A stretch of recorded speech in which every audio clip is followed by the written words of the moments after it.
नमस्कार, आवाज मीडियाच्या बातमीपत्रात आपलं स्वागत। मी सुनीता शिंदे। जे पाहिले तेच दाखवणार या ध्येयाने चालू घडामोडींचा आढावा घेण्यासाठी पाहूयात आजच्या हेडलाईन्स।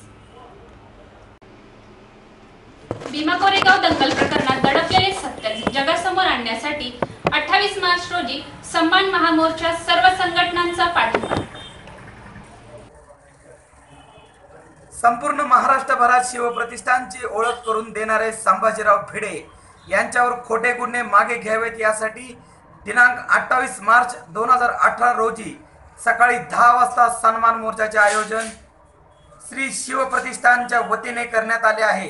तर यासाठी सर्वांनी एकत्र यावे असे आवाहन करण्यात आले आहे। यावेळी भाजपाचे गोपीचंद पडळकर यांनी हा पाठिंबा दर्शवला आहे।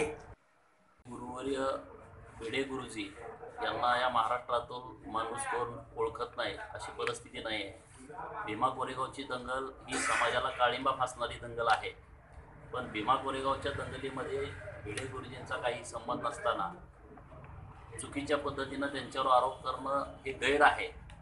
खऱ्या आरोपीपर्यंत पोहोचणं, या दंगलीच्या पाठीमागं मूळ खऱ्या जातीवादी संघटना कोणत्या आहेत त्या संघटनाचा प्रामुख्यानं शोध घेणं हे महत्त्वाचं आहे।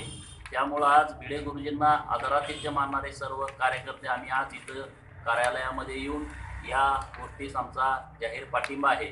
भिडे गुरुजींचं काम, त्यांची तळमळ छत्रपती शिवाजी महाराज, छत्रपती संभाजी महाराज यांचे विचार तळागाळापर्यंत पोहोचवण्याची त्यांची आयुष्याची धडपड या सगळ्या लोकांनी, आम्ही कार्यकर्त्यांनी पाहिलेली आहे।